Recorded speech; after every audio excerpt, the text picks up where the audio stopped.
आज की वीडियो में मैं आपको ले चलूँगा यूएसए के इंग्लैंड में बसे स्टेट न्यू हैम्पशायर की कुछ ऐसी जगहों पर जो अपनी खूबसूरती से ना सिर्फ नेचर लवर्स के फेवरेट हैं बल्कि काफ़ी सारे आर्टिस्ट को भी इंस्पायर करते हैं। यहाँ की सीनरी देखकर ऐसा लगता है जैसे नेचर ने खुद अपनी पेंटिंग बना दी हो। इस सीनरी को देखने का बेस्ट पॉइंट है आर्टिस्टिक ब्लफ, जो एक माउंटेन की एज पर बना है। आगे मैं इस वीडियो में वहाँ पर ट्रैक करके जाऊँगा एंड दिखाऊँगा वहाँ से पूरे एरिया की कैसे सीनरी दिखती है। इसके बाद हम जाएंगे यहाँ एक हिडन जेम फ्लूम गॉर्ज, जिसका फॉर्मेशन एक वोल्केनो की वजह से हुआ। ये एरिया काफ़ी टाइम तक पब्लिक आई से दूर था और कैसे एक दिन इसकी एक्सीडेंटली डिस्कवरी हुई उसके बारे में भी आगे बात करेंगे। साथ ही मैं बात करूंगा यहाँ के पार्क रेंजर से एंड जानेंगे कुछ अनोखे फैक्ट्स जो इन माउंटेन रेंज को यूएसए के प्रेसिडेंट जॉर्ज वॉशिंगटन से रिलेट करते हैं। ऐसे ही कुछ और इंटरेस्टिंग फैक्ट्स, ट्रैवल टिप्स और सीनिक ड्रोन शॉट आगे इस वीडियो में आपको देखने को मिलेंगे। तो चलिए इस वीडियो की शुरुआत करते हैं। शहर की इस फॉल ट्रिप में हम लोग आ गए हैं अपने नेक्स्ट पॉइंट इको लेक बीच।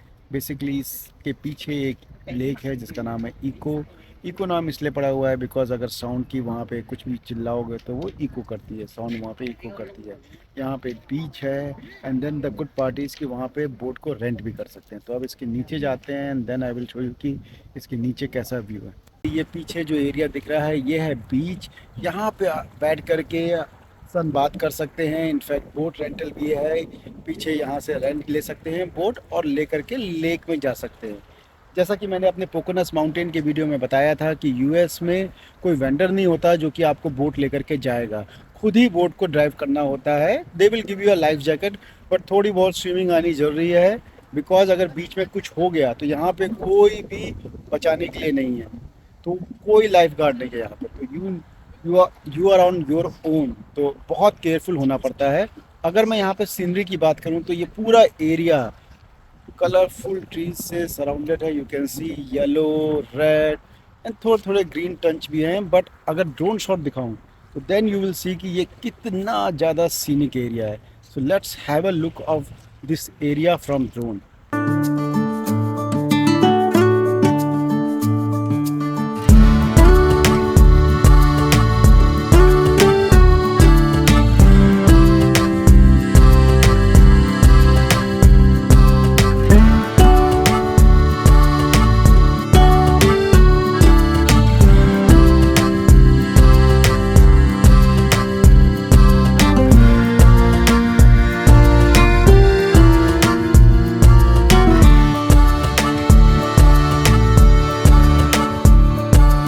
करके मुझे नैनी लेक की याद आ गई। वहाँ भी ऐसे बोट के लेकर के लेक पे जा सकते हैं एंड वहाँ पे वेंडर भी होते हैं। बट अगर मैं साइज़ की कंपैरिजन करूँ तो ये लेक नैनी लेक के कंपैरिजन में बहुत छोटी है।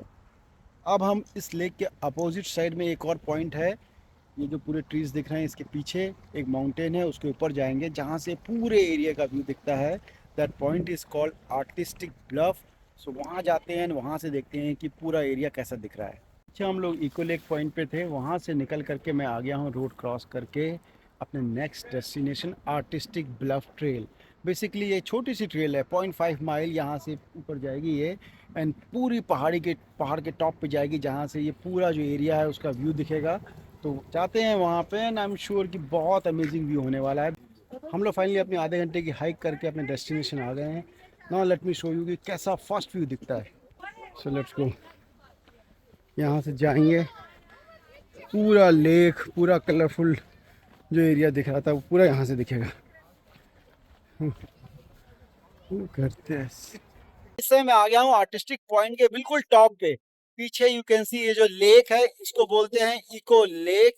इसी के नीचे मैं खड़ा था थोड़ी देर पहले, इको लेक बीच पे। एंड ये जो पूरी माउंटेन रेंज दिख रही है इसको बोलते हैं व्हाइट माउंटेन। यस, सुनने में लग रहा होगा ना कि व्हाइट माउंटेन, सफेद माउंटेन क्या होते हैं। एंड सबसे पहले माइंड में आ रहा होगा कि स्नो होता होगा तो इसलिए सफेद माउंटेन बोलते होंगे। बट वो रीजन नहीं है। बेसिकली इन माउंटेन्स का जो कलर है वो लाइट ग्रे कलर का होता है। जब सनलाइट इनके ऊपर पड़ती है तो वो रिफ्लेक्ट हो करके ये माउंटेन दूर से व्हाइट दिखते हैं, इसलिए इसको व्हाइट माउंटेन रेंज बोलते हैं। एंड ये जो आर्टिस्टिक ब्लफ पॉइंट है, ये पॉइंट फेमस है अपनी सीनिक ब्यूटी के लिए। यू कैन सी पूरा पीछे जो दिख रहा है एरिया, ये पूरा अभी पूरा कितना ज्यादा कलरफुल हो रहा है, सारे रेड येलो ट्रीज हो रहे हैं। And I will show you from the drone shot. Mobile के शॉट से इतने अभी क्लियर नहीं दिख रहे होंगे, बट ड्रोन से it will look more clear. And पीछे जो ये एरिया दिख रहा है, यहाँ पे स्कीइंग होती है। So now let me show you some drone shot of this area.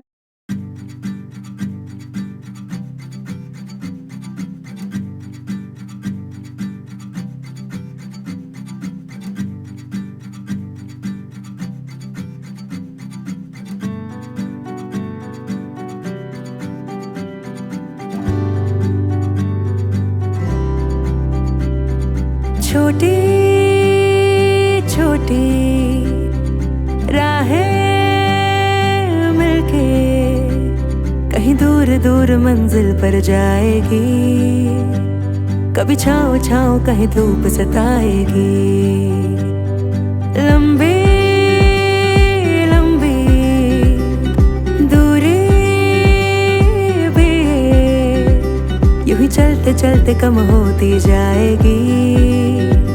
कभी छाँव छाँव कहीं धूप सताएगी। सफर अनजाना सा है। अब हम लोग इसके बाद हम लोग अपने नेक्स्ट डेस्टिनेशन के लिए मूव करेंगे।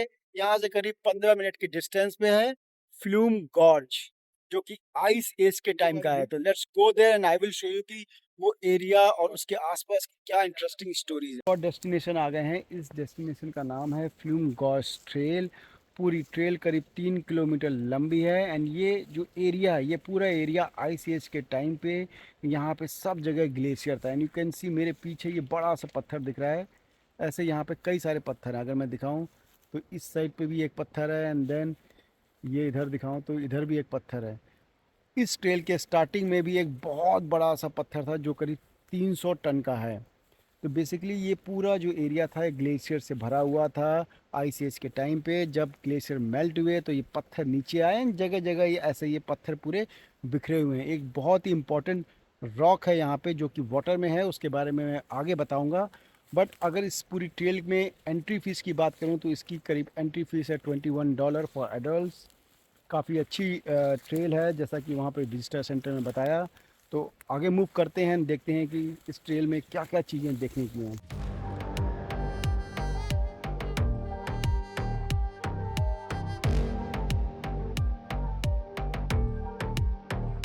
एंड इसका नाम फ्लूम सुन के भी लग रहा होगा ना कि कुछ तो फायर से होगा। तो बेसिकली ये एरिया एसोसिएटेड है लावा एक्टिविटी से, जिसके कारण से यहाँ एक बहुत बड़े गॉड्स का फॉर्मेशन हुआ।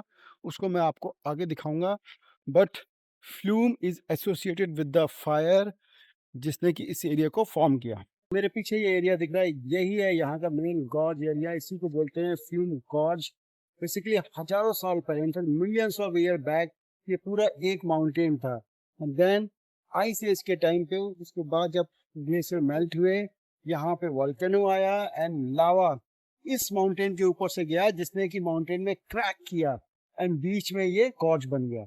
यू कैन सी दोनों तरफ ये मार्बल के भी माउंटेन है, बीच से ये वाटर बॉडी निकल रही है। बाद में धीरे धीरे जब यहाँ पे बारिश के कारण से और हवाओं के कारण से ये गॉर्ज और ज़्यादा चौड़ा हो गया। पे अगर अभी वॉल में देखें, अगर सनलाइट जहाँ पे आ रही है, इनफैक्ट अगर मैं और वॉल दिखाऊं तो अभी कुछ जगहों पे डार्क पैचेस हैं। तो वो डार्क पैचेस लावा के कारण से हैं, एंड जहाँ जहाँ लावा फ्लो हुआ, एंड बाकी जगहों पे you will see light colour of granite. Basically nature देखो क्या क्या नेचर करता है। पूरा माउंटेन ब्रेक किया, माउंटेन को लावा ने, एंड देन वाटर बॉडी ऊपर से कैसे नीचे आ रही है। एंड आज कितना जबरदस्त ये नेचुरल फिनोमेना है। एंड यहाँ पे इन्होंने एक अच्छा काम ये किया कि पूरा ये वॉकिंग ट्रेल बना रखा है। पूरे कॉर्ड्स के बगल में आराम से वॉक करके जा सकते हैं, which is a very good path. आगे जाते हैं, आगे ऊपर एक स्टेयर्स में जाकर के भी एरिया दिख रहा है। तो लेट्स गो देयर एंड देखते हैं वहाँ से कैसा व्यू दिखता है। इस समय मेरे पीछे ये पत्थर देख रहे हैं, करीब 100-150 साल पहले ये पत्थर ऐसे हवा में बीच में बैलेंस करके फंसा हुआ था। बट उस टाइम पे स्टॉर्म आया एंड देन ये पत्थर अभी गिर गया। फ्लूम गॉर्ज की डिस्कवरी की स्टोरी भी काफ़ी इंटरेस्टिंग है। अराउंड 18th सेंचुरी में एक old lady, around 93 old lady यहाँ पे फिशिंग कर रही थी इस वाटर बॉडी पे, एंड उसको फिशिंग करते करते उसने एक्सीडेंटली इस गॉर्ज को डिस्कवर किया, जो कि मिलियंस ऑफ ईयर पहले आइस एज में बना था। तो उसके बाद से तो ये टूरिस्ट डेस्टिनेशन बन गया है। नाउ यू कैन सी कि कितना ज़्यादा ये पॉपुलर है। सो मेरे पीछे ये माउंटेन रेंज दिख रही है, हज़ारों साल पहले बिफोर द आइस एज ये काफ़ी पॉइंटेड एंड नुकीले थे, but during the ice age इनके ऊपर काफ़ी सारी आइस इकट्ठा हो गई, जिसके कारण से जो इनका ऊपर का पोर्शन था वो ब्रेक हो गया, एंड ये पूरे mountain you can see now ये फ्लैट है या राउंडेड है। इस चीज़ को बोलते हैं यहाँ पे Franconia notch. Stranger here with me and she will explain me ki how this area is about Mount Washington associated with this mountain. I will show you from different camera. Yeah, so 200 years ago, when tourists were first visiting Franconia Notch, they noticed that Mount Liberty up there looked like George Washington. So if you take Wow. the quarter and turn him on his side, the rocky point of Mount Liberty looks like his nose, and it's like he's lying down. People were really imaginative back then, huh? That's interesting. Yep. Yeah. Yeah, that interesting. That interesting. So I will definitely have a look. Yes, I think so. Let me zoom it. Yeah, I think the upper side looks like this. I can see it. Thank you. Of course. Thank you so much. Trail में ये next destination है would bridge.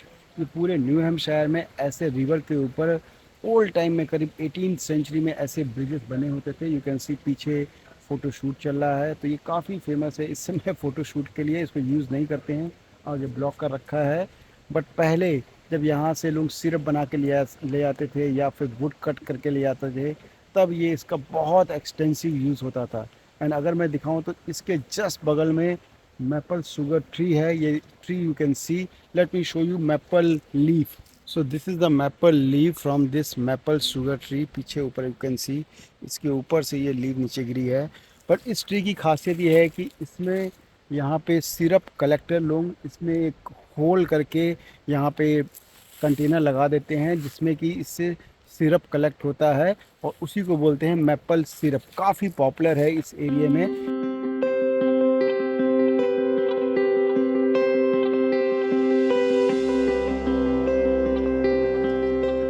इसी के साथ हमारा flume gorge का ये tour complete हुआ। इनफैक्ट हमारा पूरा न्यू हैम्पशायर का टूर भी इसी के साथ कंप्लीट हुआ। If you like my video then please share it with your friends. If you have any comment और suggestion, write it in the comment box. Thank you for watching my video and channel.